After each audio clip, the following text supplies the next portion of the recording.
رسول اللہ صلی اللہ علیہ وسلم سے یہ دعا منسوب ہے، مستند ہے یہ دعا، اور دوسرے جو الفاظ ہیں وہ بھی دیکھیے کہ وہ بھی بڑے پیارے ہیں کہ جیسی اشیاء ہیں ویسے مجھے دکھا۔ تو اپنی ذات کو بیچ میں لے آنا یا دوسری چیزوں کو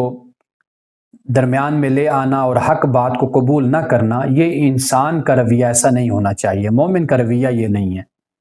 جو حق بات ہے وہاں پہ اپنی ذات کی نفی کر کے، اپنے مرتبہ کی نفی کر کے، ہر چیز کی نفی کر کے اس حق بات کو قبول کر لینا چاہیے۔ یہاں سے یہ تعلیم بھی ہمیں ملتی ہے۔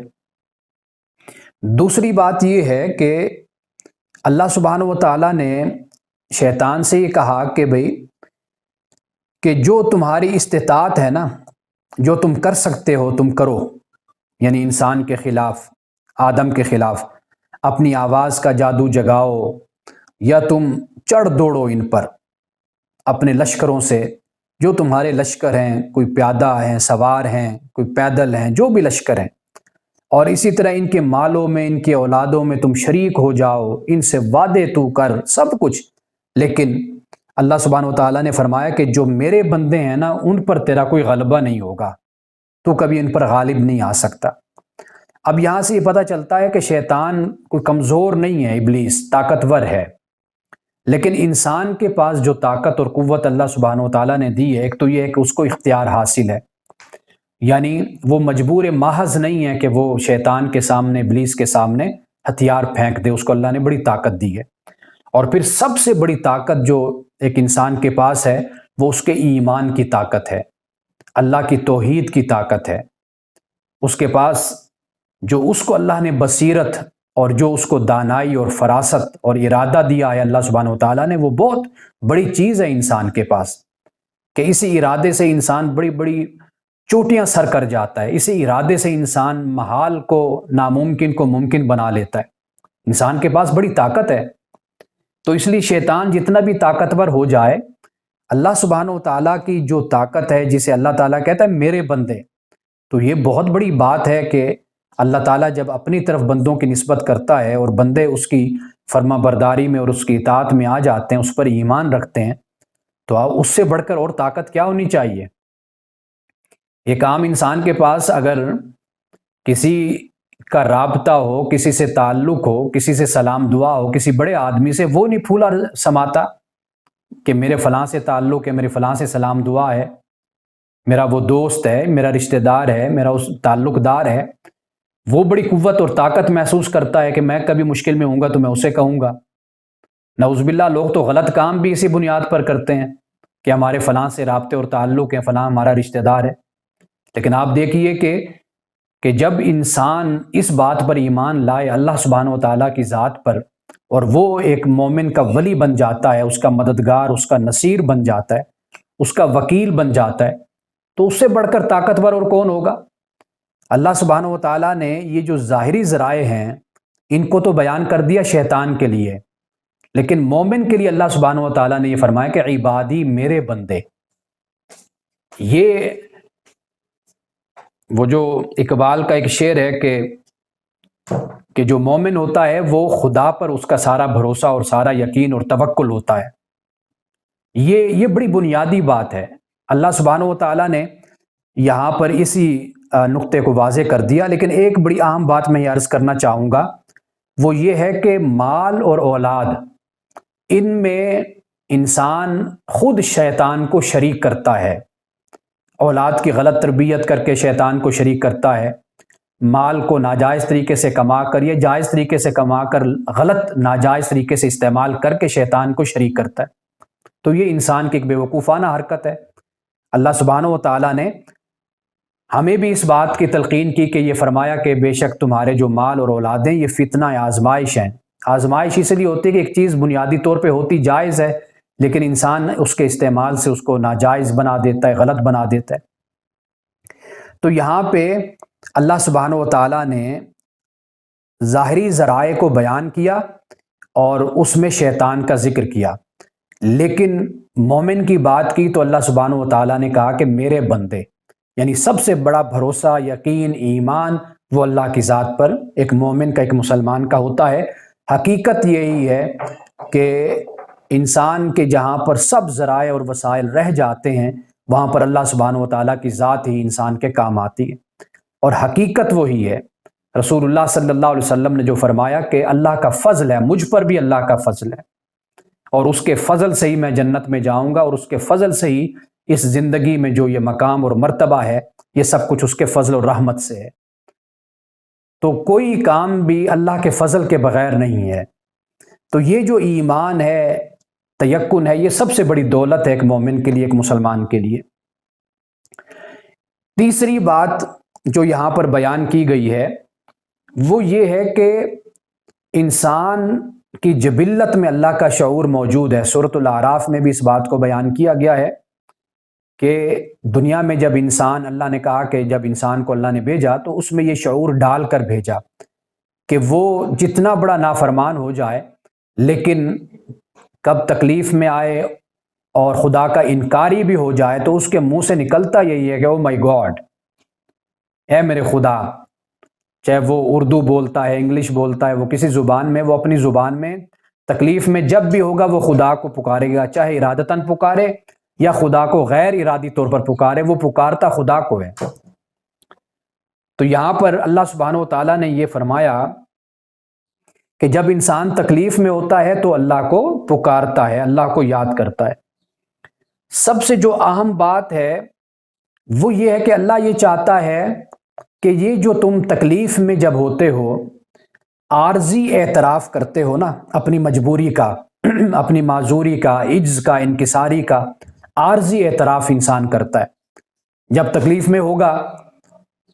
تو پھر اللہ کو یاد بھی کرے گا، اللہ کو پکارے گا۔ یہ عارضی اعتراف ہوتا ہے انسان کا کہ میں مخلوق ہوں تو خالق ہے، میں مملوک ہوں تو مالک ہے،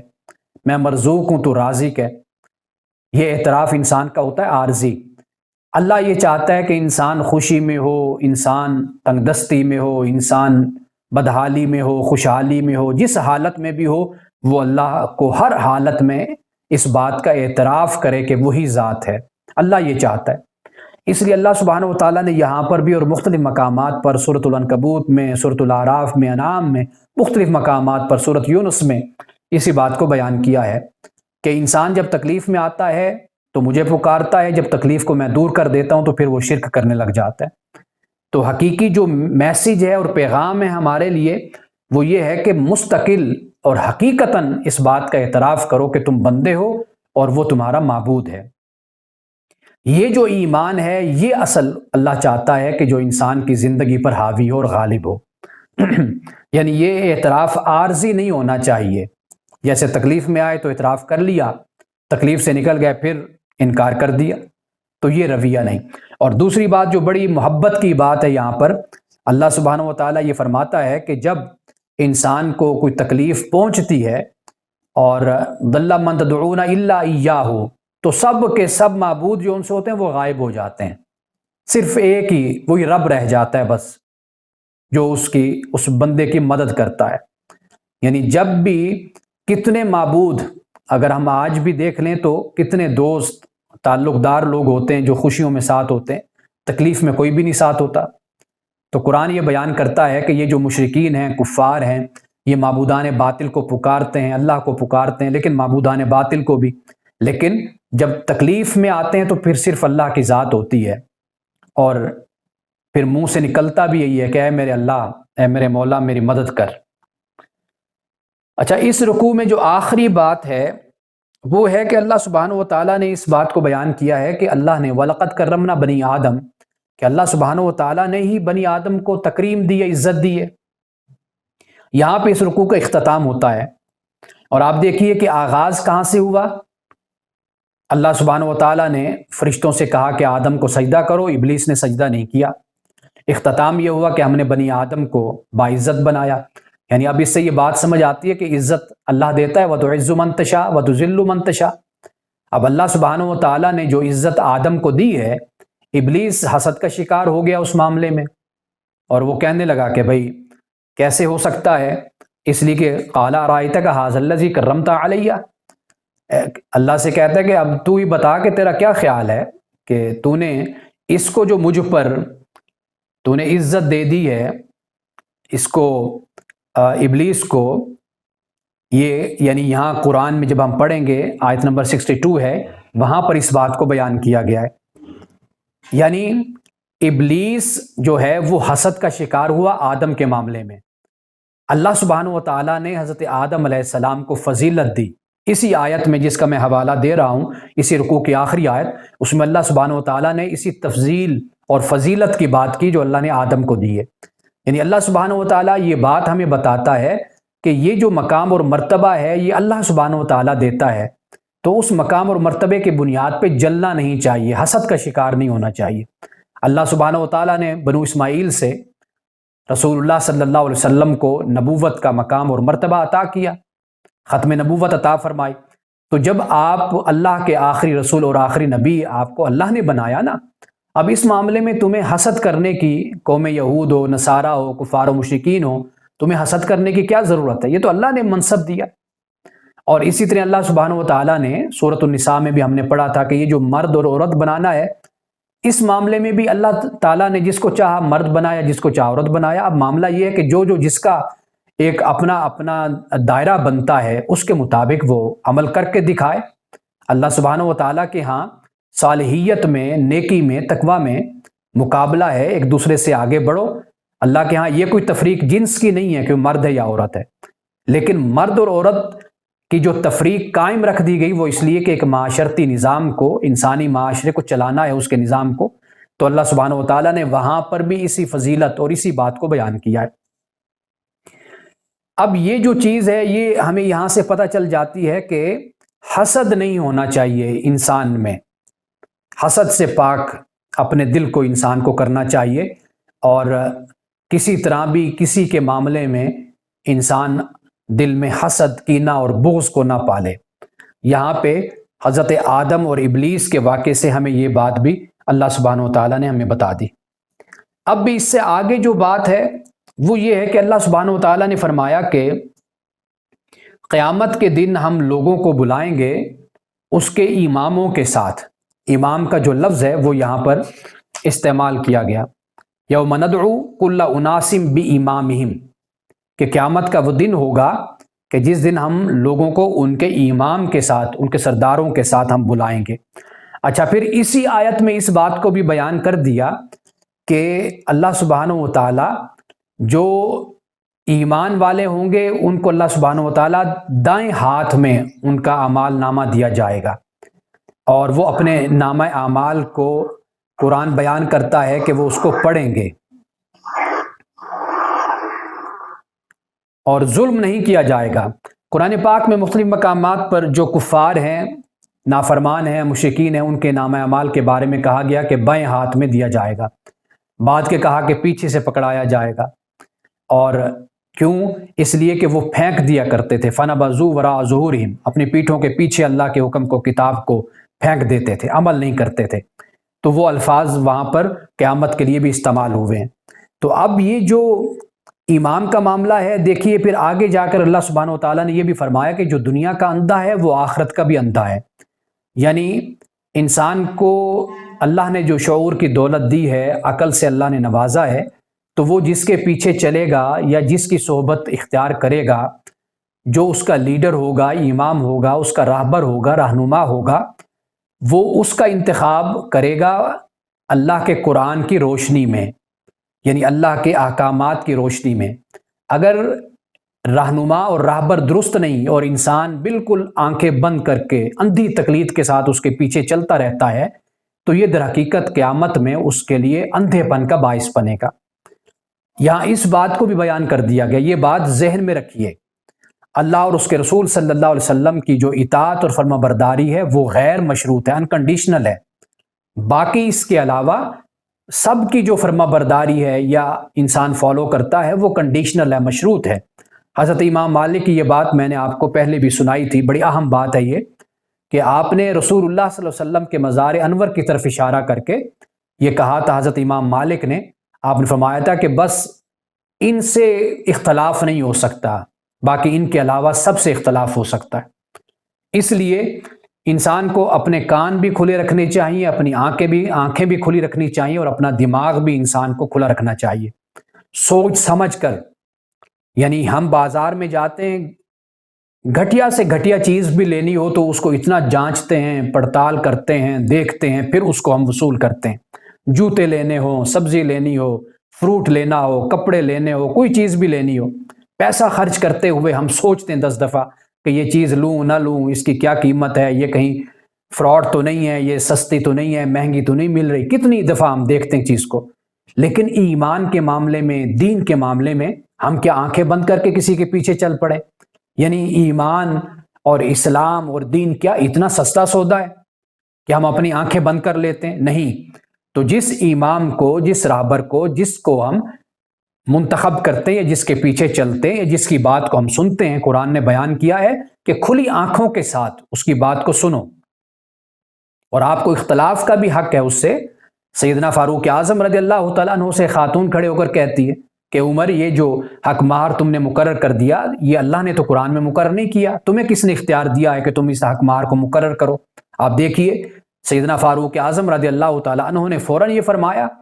کہ اے عمر، مدینے کی خاتون بھی تجھ سے سمجھدار نکلی۔ یہ جو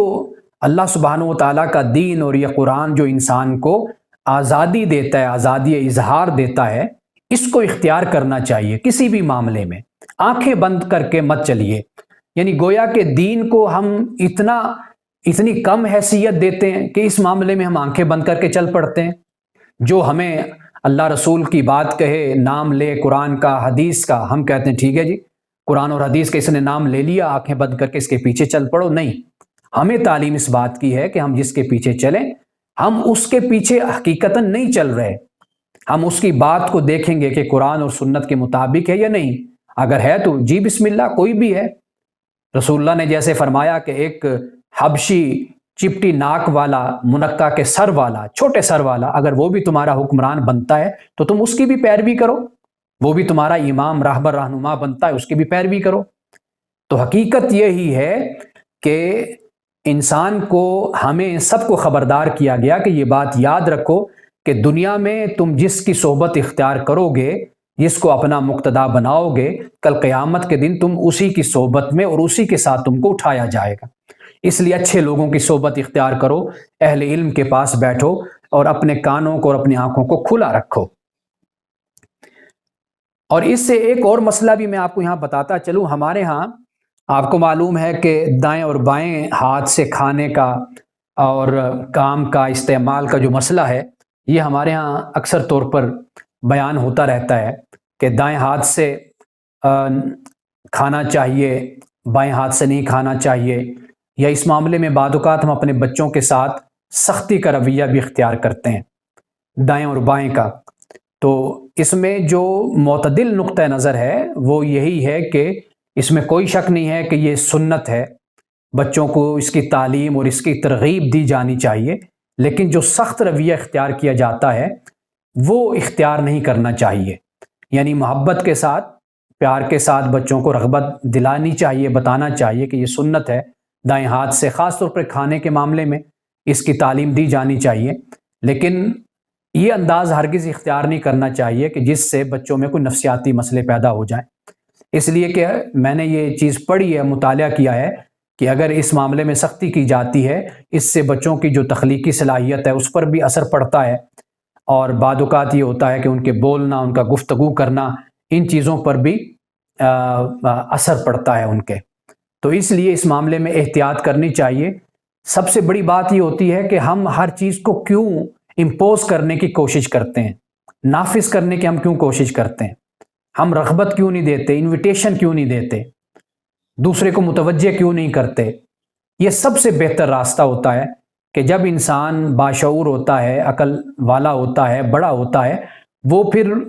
اگر اس میں رغبت ہو، اس میں شوق ہو، جذبہ ہو، تو وہ خود بخود اچھی باتوں کو اختیار کرنا شروع کر دیتا ہے۔ ہمارے ہاں جو طریقہ ان معاملات میں کیا جاتا ہے وہ تھوڑا سا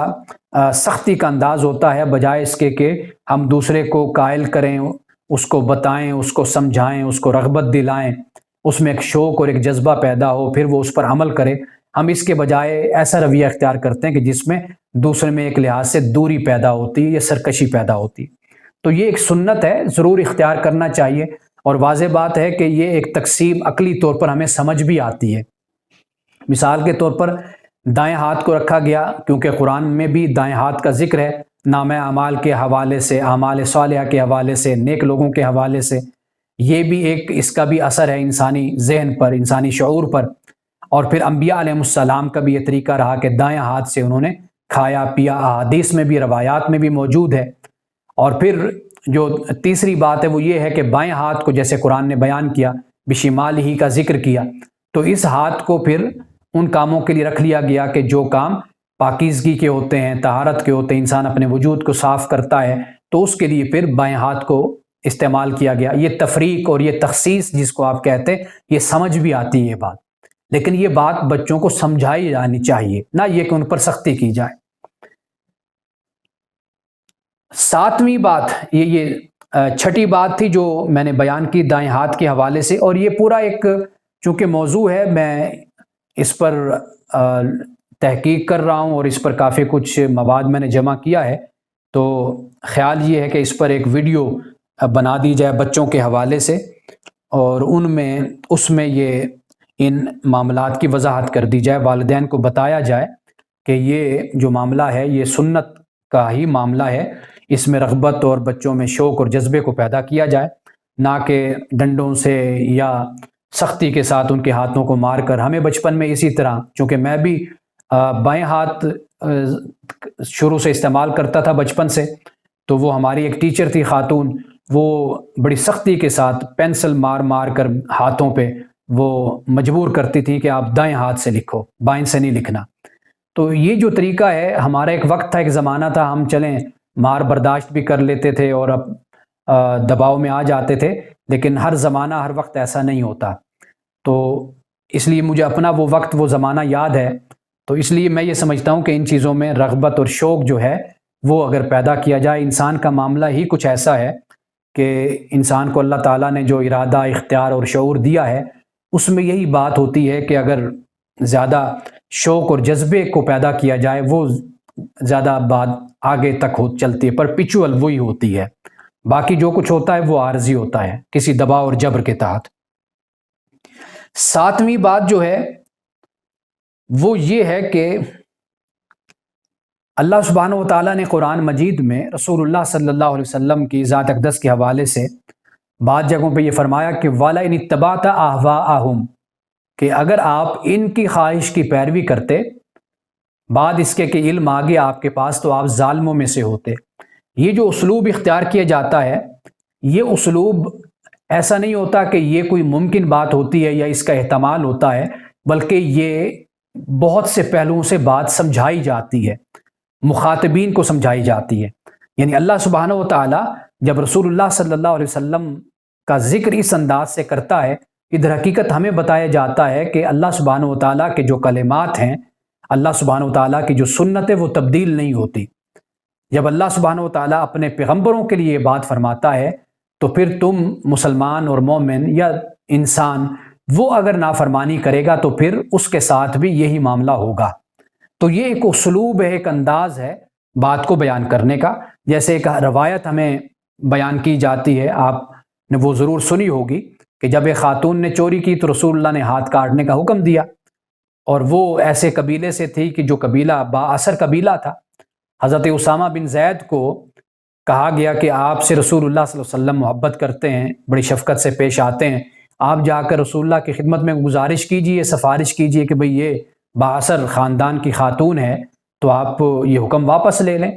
تو رسول اللہ نے وہاں پہ فرمایا کہ اگر میری بیٹی فاطمہ بھی ایسے کرتی تو میں اس کے بھی ہاتھ کاٹنے کا حکم دیتا۔ تو یہ ایک اسلوب ہے بات کو کرنے کا، بیان کرنے کا۔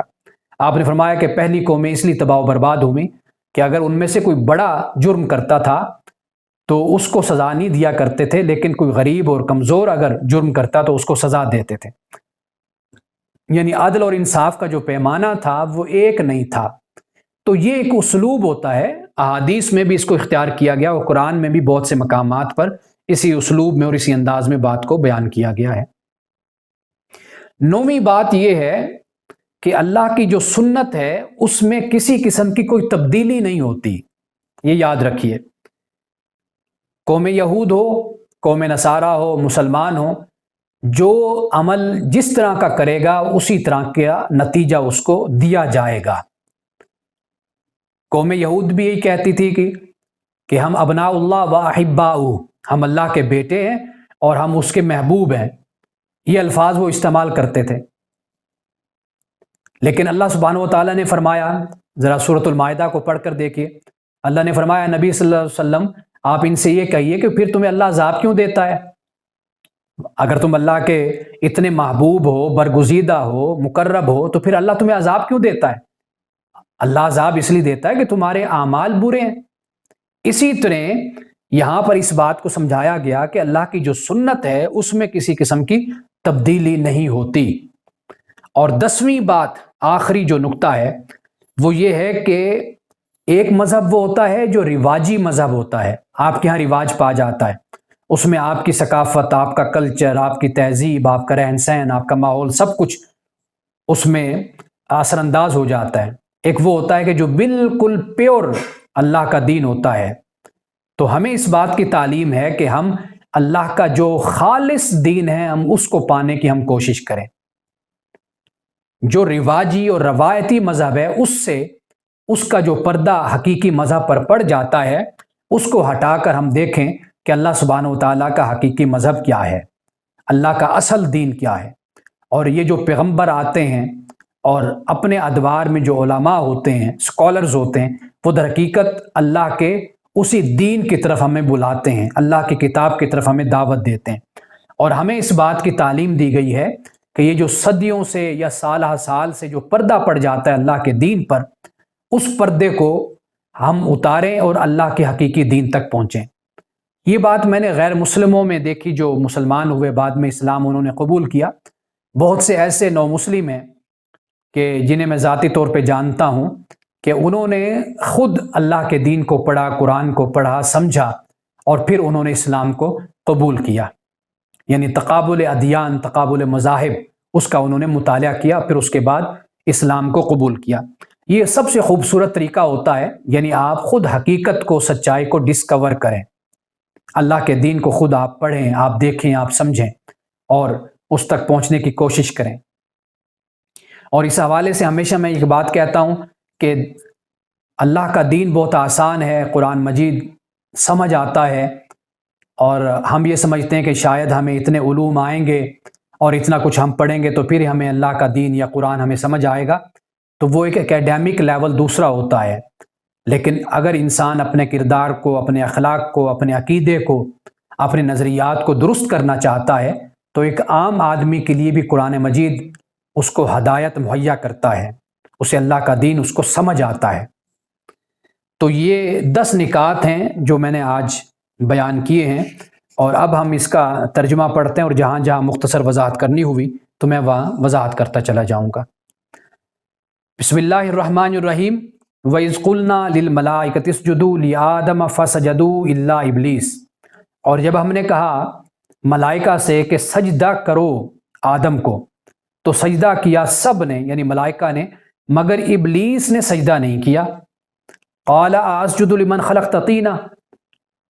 ابلیس نے کہا کہ میں کیا اس کو سجدہ کروں کہ جسے تو نے مٹی سے پیدا کیا؟ وہی بات جو میں نے پہلا نقطہ آپ کے سامنے رکھا تھا کہ حق کو حق کے لحاظ سے ہی دیکھنا چاہیے، اور پھر اللہ سے یہ دعا کرنی چاہیے کہ حق جیسا ہے ویسے ہمیں دکھا، اشیاء جیسی ہیں ویسے ہی ہمیں دکھا۔ اب یہاں پر پردہ کیا بن گیا ابلیس کے لیے؟ وہ یہ کہ آدم مٹی سے بنا، میں آگ سے بنا، تو یہ فوقیت اور جو یہ ایک نفسیات ہے اس کا وہ شکار ہوا۔ قال ارائیتک ھذا الذی کرمت علیہ، کیا یعنی اللہ سبحانہ وتعالیٰ سے کہا کہ تو نے مجھ پر اس کو فضیلت دی ہے، یعنی آدم کو جسے تو نے مٹی سے پیدا کیا۔ لئن اخرتنی الی یوم القیامہ، اگر تو مجھے مہلت دے قیامت تک، لاحتنکن ذریتہ الا قلیلا، تو میں ضرور اس کی ذریت کو کھا جاؤں گا، چبا جاؤں گا، نگل جاؤں گا میں، الا قلیلا، مگر کم۔ یہ جو لفظ ہے نا احتنکن، یہ الفاظ شیطان کا جو ایک غصہ ہے نا، کہ جیسے انسان اپنے دانتوں کو آپس میں ٹکراتا ہے یا بھینچتا ہے ایک انداز ہوتا ہے غصے کا اور کھا جانے کی نظروں سے دیکھنا، یہ وہ انداز ہے ابلیس کا۔ وہ کہتا ہے کہ مجھے اگر قیامت تک مجھے مہلت دو تو پھر میں کیا کروں گا، میں تو اس کی ذریت کو کھا جاؤں گا، چبا جاؤں گا میں، الا قلیلا، مگر کم کو۔ قال اذهب، اللہ نے فرمایا جا تو، فمن تبعک منہم، پس جو تیری اتباع کرے گا نا ان میں سے، فإن جہنم جزاؤکم جزاء موفورا، تو پھر ان کی جزا جو ہوگی وہ جہنم ہوگی، بھرپور جزا ہوگی، موفور۔ وفور جو ہم لفظ بولتے ہیں، وفور جذبات جیسے ہم کہتے ہیں جذبات سے بھرپور، وفور۔ وافر لفظ بھی اسی سے نکلا ہے کہ ایک چیز وافر ہے آپ کے پاس، یعنی زیادہ ہے، تو جزاء موفورا یعنی یہ بھرپور جزا ہوگی ان کی۔ وَاسْتَفْزِزْ مَنِ اسْتَطَعْتَ مِنْهُمْ، استفزاز کا مطلب ہوتا ہے بہا کے لے جانا، اور تو بہا کے لے جا ان میں سے جس کی تو طاقت رکھتا ہے، بصوتی کا، اپنی آواز کے ذریعے سے، وَأَجْلِبْ عَلَيْهِمْ بِخَيْلِكَ وَرَجِلِكَ، اور تو ان پر ٹوٹ پڑ، حملہ کر دے ان پر، تم چڑھ دوڑ ان پر اپنے خیل کے ساتھ، یعنی اپنے سواروں کے ساتھ، وراجلی کا، اور اپنے پیادے جو سب ہوتے ہیں ان کے ساتھ۔ ایک فوج ہوتی ہے نا، جو بری فوج ہوتی ہے، بحری فوج ہوتی ہے، یعنی جس طرح کے بھی تمہارے لشکر ہے بس ان کے ساتھ مل کر تو ان پر حملہ کر دے۔ وشاورکہم فی الاموال والاولاد، اور تو شریک ہو جا ان کے ساتھ ان کے مالوں میں اور اولادوں میں، وعدہم، اور ان سے تو وعدہ کرتا رہ۔ وما یعدہم الشیطان الا غرورا، اور شیطان کا جو وعدہ ہوتا ہے، جو یہ وعدہ کرتا ہے انسانوں سے، یہ وعدہ صرف دھوکہ ہی دھوکہ ہے اور کچھ نہیں ہے۔ اب جو یہ انداز اختیار کیا گیا، ایک طرف شیطان نے بھی سختی کا انداز اختیار کیا کہ میں چبا جاؤں گا، کھا جاؤں گا، دوسری طرف اللہ نے بھی کہا کہ لے لے، کھلا تجھے اختیار ہے، تو اپنی آواز کا جادو جگا، تو پیادہ اور سواروں کے ساتھ حملے کر، تو ان کے مال اولاد میں شریک ہو جا، کچھ بھی کر لے۔ ان عبادی لیس لک علیہم سلطان، کہ بے شک جو میرے بندے ہیں ان پر تیرا کوئی بھی زور نہیں ہے۔ وکفا بربک وکیلا، اور تیرا رب ہی کارساز ہے۔ ربکم الذی یزجی لکم الفلک فی البحر، تمہارا رب وہ ہے کہ جس نے تمہارے لیے کشتیوں کو چلا دیا سمندر میں، لتبتغوا من فضلہ، تاکہ تم اس کے فضل کو تلاش کرو۔ اللہ سبحانہ و تعالیٰ نے کتنی نعمتیں سمندر میں اور دریاؤں میں رکھ دی انسانوں کے لیے، اور فرمایا کہ جاؤ ان کو تلاش کرو، اپنے رزق کو۔ انہ کان بکم رحیما، بے شک وہ رب تمہارے ساتھ رحم کرنے والا ہے۔ وَإِذَا مَسَّكُمُ الضُّرُّ فِي الْبَحْرِ، اور جب تمہیں تکلیف پہنچتی ہے فی البحر، دریا میں، سمندر میں، ضَلَّ مَن تَدْعُونَ إِلَّا إِيَّاهُ، تو وہ سب کے سب جن کو تم پکارتے ہو وہ سب کے سب کھو جاتے ہیں، غائب ہو جاتے ہیں سوائے اللہ کے۔ فَلَمَّا نَجَّاكُمْ إِلَى الْبَرِّ أَعْرَضْتُمْ، پس جب وہ تمہیں نجات دیتا ہے خشکی کی طرف، یعنی تمہیں بچا کر طوفان سے، آندھیوں سے جب خشکی پہ لے آتا ہے، أَعْرَضْتُمْ، پھر تم اس سے منہ پھیر لیتے ہو۔ وَكَانَ الْإِنسَانُ كَفُورًا، اور انسان ناشکر گزار ہے۔ یہ وہ بات ہے جو میں نے ابھی آپ کو بتائی تھی کہ اللہ سبحانہ و تعالیٰ یہ چاہتا ہے کہ انسان عارضی طور پر اللہ کے سامنے بندہ نہ بنے، مستقل طور پر بندگی اختیار کرے، چاہے وہ خشکی پہ ہو، تری پہ ہو، مشکل میں ہو، آسانی میں ہو، جہاں پر بھی ہو اللہ کا بندہ بن کر رہے، سرکشی نہ کرے۔ أَفَأَمِنْتُم مَّن يَخْسِفَ بِكُمْ جَانِبَ الْبَرِّ، فرمایا کیا تم محفوظ ہو گئے ہو کہ وہ اللہ سبحانہ و تعالیٰ تمہیں خشکی کے کسی ٹکڑے میں تمہیں اللہ سبحانہ و تعالیٰ دھنسا دے، دبا دے، او یرسل علیکم حسابا، یا تم پر اللہ سبحانہ و تعالیٰ کنکریوں کو برسا دے، آندھی کو، ثم لا تجدوا لکم وکیلا، اور پھر تم اپنے لیے کوئی وکیل بھی نہیں پاؤ گے۔ ام امن تم، یا تم بے خوف ہو گئے ہو، ان یعیدکم فی تارۃ اخری، کہ ایک دفعہ پھر وہ تم کو اسی دریا میں لے جائے، اسی جگہ پر تمہیں لے جائے، فیرسل علیکم قاصفا من الریح، اور پھر وہ بھیجے تم پر ایسی ہوائیں کہ جو تمہارے جہازوں کو، کشتیوں کو توڑ دے، فیغرقکم بما کفرتم، اور تمہاری ناشکری کی وجہ سے تمہیں غرق کر دے، ثم لا تجدوا لکم علینا بہ تبیعا، اور پھر تم نہیں پاؤ گے اپنے لیے ہمارے خلاف کوئی پیروی کرنے والا، پیچھا کرنے والا۔ ہمارے خلاف کون ہے جو پیچھا ہمارا کرے گا یا تمہاری جو پیروی اختیار کرے گا اور تمہارے لیے کچھ کرے گا؟ کوئی نہیں کچھ کر سکتا۔ اب یہاں پر دیکھیے کہ اس بات کی طرف اشارہ کر دیا کہ انسان جو ہے وہ خطروں میں گھرا ہوا ہے۔ اگر کشتی سے بچ کر، دریا سے بچ کر اگر تم خشکی پہ آ گئے تو یہ ذہن سے نکال دو کہ یہاں پر تمہیں کوئی عذاب، کوئی تکلیف نہیں آ سکتی۔ تو یہ انسان کو سمجھا دیا کہ ہر حال میں اللہ سبحانہ و تعالیٰ کا وہ شکر گزار بنے۔ وَكَانَ الْإِنسَانُ كَفُورًا، جیسے پہلے کہا کہ انسان تو ناشکرا ہے۔ اب دیکھیے یہاں پر فرمایا وَلَقَدْ كَرَّمْنَا بَنِي آدم، ہم نے آدم کو عزت دی، تکریم دی، اس کو ہم نے عزت والا بنایا۔ وَحَمَلْنَاهُمْ فِي الْبَرِّ وَالْبَحْرِ، اور ہم نے اس کو سوار کیا خشکی میں اور تری میں۔ وَرَزَقْنَاهُمْ مِنَ الطَّيِّبَاتِ، اور ہم نے ان انسانوں کو دیا طیبات، اچھا رزق دیا۔ طیب ہوتا ہے جو اس انسان کے اسٹیٹک سینس ہوتی ہے، وہ کھانا جون سا ہوتا ہے، ایک کھانا ہوتا ہے باسی بھی ہوتا ہے، یعنی باسی کھانے کو 1-2 دن کا اگر کھانا ہوتا ہے تو اس کو ہم یہ تو نہیں کہہ سکتے کہ یہ حرام ہو گیا، لیکن ایک کھانا وہ ہوتا ہے جس میں خوشبوئیں اٹھ رہی ہیں، جو تر و تازہ ہوتا ہے، مزیدار ہوتا ہے، ٹیسٹی ہوتا ہے۔ اب وہ جو کھانا ہے وہ طیب بن جاتا ہے۔ حلال بھی ایک چیز ہوتی ہے، ایک چیز ہوتی ہے طیب ہوتی ہے۔ فروٹ ہے، طیب ہے، بے شک 2 دن کا ہو، 4 دن کا ہو، 5 دن کا ہو، لیکن حلال ہے وہ۔ لیکن طیب کب بنتا ہے؟ جب وہ تر و تازہ، اچھا، خوشنما، دیکھنے والوں کی بھوک جو ان سے وہ بھڑک اٹھتی ہے، اس کو پھر ہم طیب کا لفظ بھی کہتے ہیں۔ اس کو ہم نے دیا ان کو طیبات، اچھی چیزیں، پاکیزہ رزق، خوبصورت۔ وَفَضَّلْنَاهُمْ عَلَىٰ كَثِيرٍ مِّمَّنْ خَلَقْنَا تَفْضِيلًا،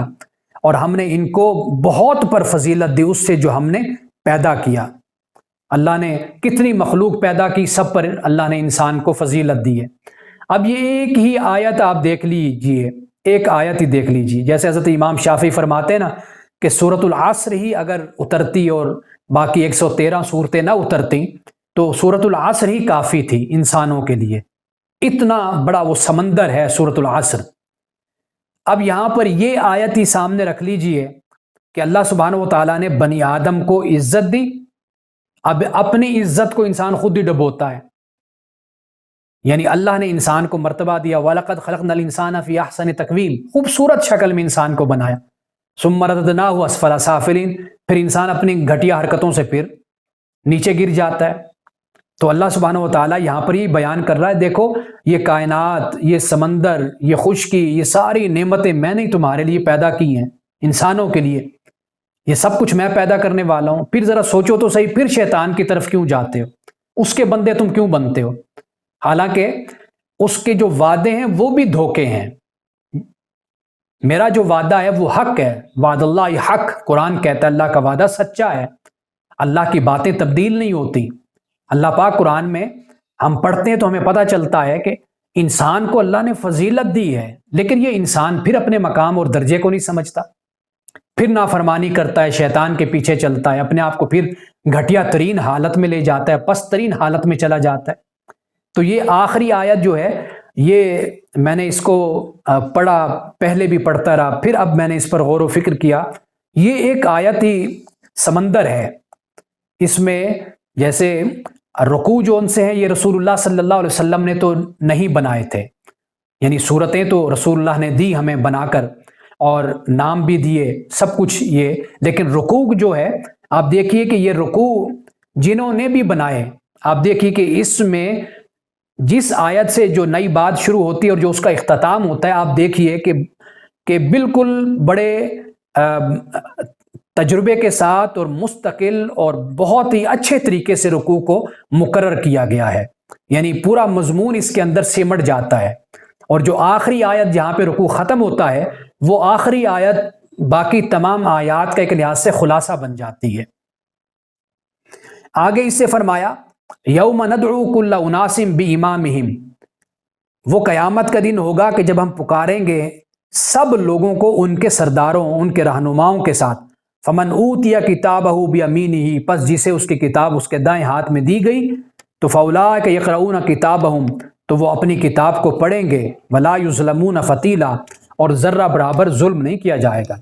ومن کان فی ھذہ اعمی، اور جو اس دنیا میں اندھا ہے فہو فی الآخرۃ اعمی، تو وہ آخرت میں بھی اندھا ہوگا، وَأَضَلُّ سَبِیلًا،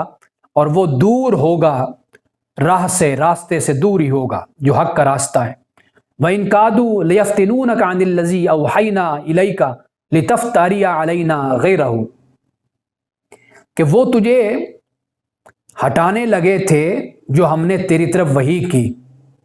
تاکہ اس کے سوا تو ہم پر افترا باندھے، جھوٹ باندھے۔ وَإِذًا لَاتَّخَذُوكَ خَلِيلًا، اور پھر یہ تجھے دوست بنا لیتے۔ یہ وہی اسلوب ہے جس کی طرف میں نے پہلے اشارہ کیا تھا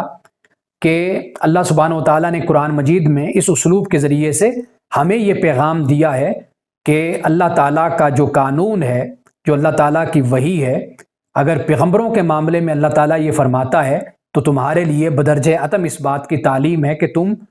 اس کو اختیار کرو اور اس کے خود کو پابند بناؤ۔ وَلَوْلَا أَن ثَبَّتْنَاكَ لَقَدْ كِدتَّ تَرْكَنُ إِلَيْهِمْ شَيْئًا قَلِيلًا، اور اگر ہم نے آپ کو ثابت قدم نہ کیا ہوتا تو آپ ان کی طرف تھوڑا سا جھک جاتے۔ إِذًا لَأَذَقْنَاكَ ضِعْفَ الْحَيَاةِ، تو پھر کیا ہوتا، تو ہم آپ کو دنیا کی جو زندگی ہے اس میں دگنا عذاب دیتے، وَضِعْفَ الْمَمَاتِ، اور پھر جو موت کا ہے وہ بھی دگنا عذاب دیتے، ثُمَّ لَا تَجِدُ لَكَ عَلَيْنَا نَصِيرًا، اور آپ ہمارے خلاف اپنے لیے کوئی مددگار نہ پاتے۔ وَإِن كَادُوا لَيَسْتَفِزُّونَكَ مِنَ الْأَرْضِ، اور اگر یہ زمین سے آپ کو کمزور کرنے کی کوشش کرتے تاکہ یہ آپ کو یہاں سے نکال دیں، تو وَإِذًا لَا يَلْبَسُونَ خِلَافَكَ إِلَّا قَلِيلًا، تو یہ آپ کے بعد یہ بھی نہیں ٹھہریں گے مگر تھوڑی مدت۔ مکہ سے رسول اللہ صلی اللہ علیہ وسلم کو نکالا، آپ نے ہجرت فرمائی، مدینہ تشریف لائے۔ آپ دیکھیے کہ 8 سال سے بھی کم عرصہ رہا کہ جس میں کفار و مشرکین کا بھی صفایا ہو گیا۔ یہ ایک لحاظ سے اللہ سبحانہ و تعالیٰ کی سنت ہے، طریقہ ہے کہ پیغمبر جس زمین سے، رسول جس علاقے سے نکل جاتا ہے اور پھر اس کے بعد اس قوم پر اللہ کی طرف سے عذاب اترتا ہے۔ یہاں پر اس بات کا اشارہ کیا، سنت من قد ارسلنا قبلک من رسلنا، یہ ہماری سنت ہے کہ جو ہم نے بھیجا آپ سے پہلے، من رسلنا، اپنے رسولوں سے، یعنی جو آپ سے پہلے رسول تھے ان کے ساتھ بھی ہمارا یہی معاملہ تھا۔ ولا تجد لسنتنا تحویلا، اور آپ نہیں پائیں گے ہماری سنت میں کسی قسم کی تبدیلی۔ لا تبدیل لکلمات اللہ، اللہ کی جو کلمات ہیں وہ بدلتے نہیں ہیں، یعنی سنت یہی ہے۔ کفار و مشرکین کو بھی بتا دیا کہ جب رسول چلا جاتا ہے تو پھر اس کے بعد عذاب کا آغاز ہو جاتا ہے، عذاب شروع ہو جاتا ہے۔ تو یہ یہاں پر میسج دیا۔ حضرت نوح علیہ السلام نے کشتی تیار کی، جب راتوں رات آپ وہاں سے نکلے تو اس کے بعد بقیہ قوم کو ڈبو دیا گیا۔ اور اسی طرح حضرت نوح علیہ السلام کے بعد آپ حضرت لوط علیہ السلام کو دیکھ لیجئے، اور حضرت شعیب ہیں، حضرت موسیٰ ہیں، اور حضرت صالح ہیں۔ قرآن مجید نے رسول کا ذکر کیا، آپ دیکھیے کہ ایسا ہی ہوا کہ جب وہ رسول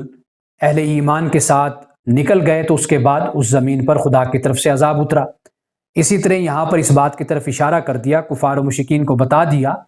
کہ وما کان اللہ لیعذبہم وانت فیہم، اللہ سبحانہ و تعالیٰ کے یہ لائق نہیں ہے کہ اے نبی صلی اللہ علیہ وسلم آپ ان میں ہوں تو پھر اللہ ان کو عذاب دے۔ یہ اس بات کی طرف اشارہ کر دیا کہ جب تک آپ مکہ میں ان لوگوں میں موجود ہیں تو اللہ تعالیٰ ان پر عذاب کو نہیں اتارے گا۔ جب آپ ہجرت فرما کر یہاں سے چلے جائیں گے، نکل جائیں گے، تو پھر اس کے بعد اللہ سبحانہ و تعالیٰ ان پر عذاب اتارے گا۔ یہاں پر اسی بات کی طرف اشارہ کیا کہ یہ جو اس بات پر مصر ہیں کہ آپ کو یہاں سے نکالا جائے، یا نعوذ باللہ آپ کی جان کے درپے ہیں اور یہ چاہتے ہیں کہ آپ مکہ سے چلے جائیں، تو ان کو یہ بات ضرور سمجھنی چاہیے کہ اللہ کی یہ سنت ہے کہ جب رسول جس علاقے سے نکل جائے تو پھر اللہ اس پر عذاب نازل کرتا ہے، اور یہ فرمایا کہ اس سنت میں کسی طرح کی کوئی تبدیلی نہیں ہوگی۔ آج ہی ہم نے 2 رکوع مطالعہ کیا، رکوع نمبر 7 اور رکوع نمبر 8، آیت نمبر 60 سے لے کر 77 تک۔ تو انشاءاللہ تعالیٰ آگے ہم رکوع نمبر 9 اور 10 کا ہم مطالعہ کریں گے۔ اس میں بھی کچھ اہم باتیں بیان ہیں جو پہلے شاید میں جن کی طرف اشارہ کر چکا، لیکن ایک دفعہ پھر ہم ان کو بیان بھی کریں گے۔ روح کا بھی ذکر ہوگا، اور تہجد نماز جو ہے صلاۃ الفجر اس کا بھی بیان ہوگا، اور اس کے علاوہ اور بڑے مسائل ہیں جو آنے والے 2 رکوعوں میں ہم انشاءاللہ ان پہ گفتگو کریں گے۔ اللہ سبحانہ و تعالی ہمیں قرآن کا فہم عطا فرمائے۔ وآخر دعوانا الحمدللہ رب العالمین۔